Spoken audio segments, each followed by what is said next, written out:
This is for the ones who know they shine different. Built different, no plan, straight up real. Let's go. I wake before the sun, heart pumping double time. Every drop of sweat says I'm destined, not a crime. I'm built different, quiet storm with a loud roar. No fear in my steps, I'm opening every door. I grind with a grin. Weekly update. All right, so we have some new stuff. Doesn't look like a huge amount because a lot of this stuff takes a decent amount of time to weld. But before we get into the F100, we have Gary's sheet metal bumper is done in design phase. So it is all done. His lights are in there. It's basically ready to cut. The frame horns are ready to cut. All we have left to do is finalize the header panel, which I just scanned the headlight, got that over to Troy. Now he can make the tube structure that catches the headlights and will hold our hood hinge, which is going to be the same hood hinge that we have on Lee Latimer's F150. And then we can get the support for the upper part of the hood structure done and get all that going. We're waiting to build the stuff on it until we have everything finalized, because you never know what's going to come about, and I'd rather get ahead of it.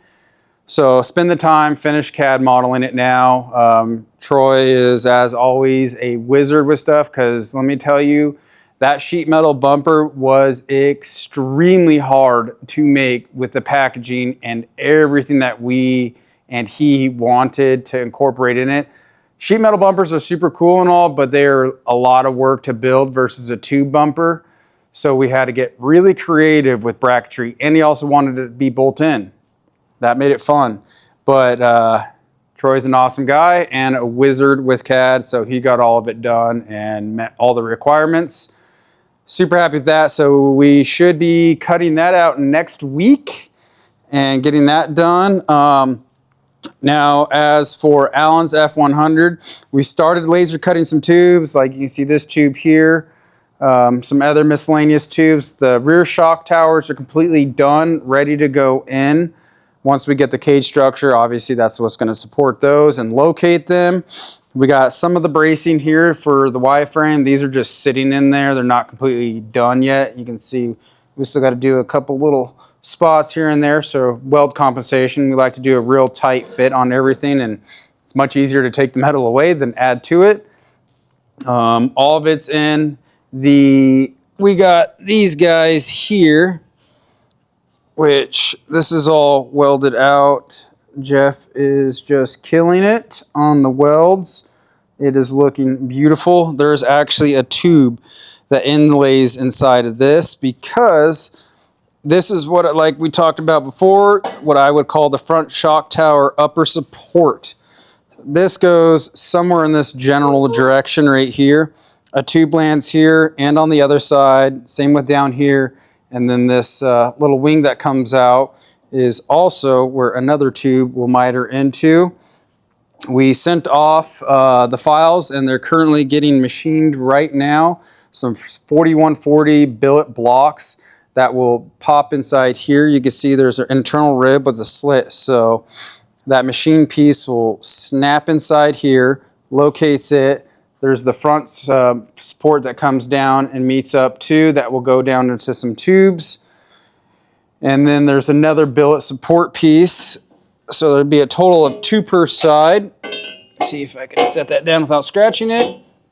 And that's what will all incorporate this. This is the shock tower. I would pull this up and show you guys, but it's just snapped together right now. It's not done completely, obviously. So I really don't feel like putting the puzzle back together. But this piece basically inverts, comes up here, and it locates back in the back of the bulkhead. And that's where our shocks go. They'll mount right here. And another spot, you can see the brackets for it. So this is where our coilover and bypass will get mounted. And then I'll come down into our lower A-arms. The lower A-arms are pretty much fully welded. All we have left to do is do our shock brackets, so our coilover and our bypass in here, and then put it back into the fixture. We'll weld our uniball cup in this end and our bushing barrels in that end. And these arms will be done. They came out stellar. Absolutely stellar. Corey is a wizard when it comes to getting the fit perfect, making sure everything is perfect, and Jeff is doing a phenomenal job with welding. This is a very long process. We have an absolutely killer team here. So between Troy's CAD modeling skills, obviously a lot of this stuff was done by Jason Hurd. We had to go in a lot of this and fine tune some things that we wanted for us specifically. And so we got Troy and Jason. They'll do CAD modeling stuff. Mostly Troy is my boo, so. You my little boo thing, so I'll give a hoot what you do, say girl, I know. As you guys know, he does everything for us. He has been with us since the beginning and before the beginning. He's been around for a while, but between those two, then I run all the machines. So I'll do the laser cutting, press braking, all that kind of stuff, along with bookkeeping and business stuff. And then once I get all that stuff done, I send it over to Corey. Corey goes through, files the edges, cleans the edges, gets the parts exactly perfect, ready. If he sees something that he doesn't like, he lets me know. We adjust for it. Doing great. And then he gets basically Jeff set up in the fixtures or whatever needs to be. He'll go through. We talk about the process of how we want to weld it, which way we want to weld it to keep everything from moving much as possible. It's a real good team effort here. So it's basically an assembly line. So we go Troy, me, Corey, Jeff, and then until we just keep busting out parts here and there. Just keep going fast as we can. We've got a lot of stuff here. Let's see if I can pick this up without dropping it. This is our tie rod box. This piece goes in this conglomerate of mess once all this stuff is out. This is the box that goes in, and all the swing steer stuff will drop in here and here, and then the tie rods will go here, and that's what goes out to your knuckle. This will be the next piece that gets made and finalized. Like we said, we got tubes in here. I cut some of them. We're trying not to get too far ahead on getting all the tubes cut because I think there's, I don't even know, probably 300 different tubes inside this thing, and things can get mixed up very easy, and it just takes up a lot of space. So we'll keep cutting tubes as we need. The laser stuff from Stealth Machine is going absolutely awesome.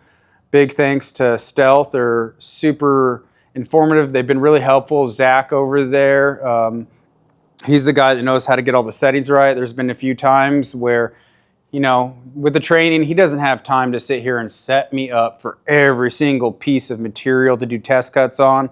It's just not feasible. So it's very easy. We'll do a quick assist or a team viewer. Like, hey, buddy, I got piece of 1/2 inch, whatever, or any size I'm doing, he'll jump on. We'll do our test squares. We have a simple test part that we'll cut that has a couple variants in holes and sizes. That way we can measure it, do our compensation, get the cut quality perfect. They're always helping us, so big thanks to Stealth Machine and Zach and Sonny for helping us out. They're really, really good dudes to deal with. I am extremely happy with those machines. They are awesome. Just yesterday, we cut 300 brackets for somebody. 2 hours of laser cutting. So if you guys are into production stuff, let me know. We can get that stuff done for you. Otherwise, back to the fun stuff. Fixture table's done over there. Jeff's been utilizing it. He's very happy to have a fixture table back in the air that's not on the ground. So we're very happy with that one. We haven't touched Mike's blazer yet this week. We know what we need to do. He's not in a huge hurry for it. I think he's off doing Homeland Security type stuff over in Chicago. So we'll get Mike's blazer done. All we have left to do on it is the lower shock bracket, which is extremely easy. And that will be done. Gary's stuff, I will be starting to cut and press brake his sheet metal bumper come Monday. We should be pretty much done with most of the stuff then. And we're just going to keep plugging away. We'll get the arms finalized and done come Monday, Tuesday, get these finished out. And then it's going to be into the time of we're going to start doing more tubes here and there. We have a pile of miter caps. So whenever there's a miter joint inside our tubes, there's a cap that's in between it. That gives you the thickness for welding. Because if you just put two tubes together that are mitered, you got a heat affected zone. Well, if you're just going and relying off of the thickness of the material of the tube, you're going to end up having a weaker joint at some point in time. So you want that extra material that's in between, that you have something to really weld to and bond. So you're bonding to that miter plate and then these outer plates. And we have all the miter caps cut. They're laser etched, so we know exactly where they go, since there's about 9 million of those suckers. Actually, I got some over here. I can show you. Most of the fixture stuff is all cut and done. As you can see right here, there it is. 134 LCP11. So I can go down in my SolidWorks, I can open up, I can go select tubes, figure out what miter cap goes to where, and that way I can have all of them cut and throw them on the table. So they'll be ready when they're gonna be time to use them. We've just been machining spacers, machining bongs, bushing barrels, tons of machining that we've been doing. This is the very long, tedious process. It's probably a little bit boring for you guys and a little redundant, since it doesn't seem like much, but let me tell you, those guys have been pulling some serious hours every single week. So I'm super thankful for everybody that's been helping and part of this. Alan has been a great customer, super good guy. He's very excited about this, as we are too. And we're finally getting into the tube structure part now, which is gonna be the fun part. So these next few weeks are gonna be very, very fun and very cool, and it'll give you guys a good look of how this thing's going to take shape, because a lot of people, they can't see, you know, the vision, what's happening right now. This just looks like just a bunch of crap welded together, but here soon it's going to make a lot more sense. We have more pieces right here. These are, like we're talking, where the billet pieces go. Like we had the rears done, we have to do the fronts. So this is the front section that we'll also pick up. I'm just kind of hold this here. So this piece goes like this, and there's obviously a bunch of structure that goes through it. And that's what we'll pick up the front, and then have our billet cap in the middle of it, where the shock tower bolts in. The reason that the shock tower is removable, because obviously this is a center mount truck, so the engine is crammed back extremely far. And to be able to get an engine out, you need to make things removable. That's what this is for. That way you can get that shock tower out of the way, pull the shocks off, you'll have a big open area, pull that engine straight out. If it ever needs to come out, hopefully it doesn't. I'm hoping Alan just enjoys the shit out of this truck for the next several years and just has fun. Otherwise, I think that's all we have. We did do some brake line stuff on Gary's truck, nothing critical.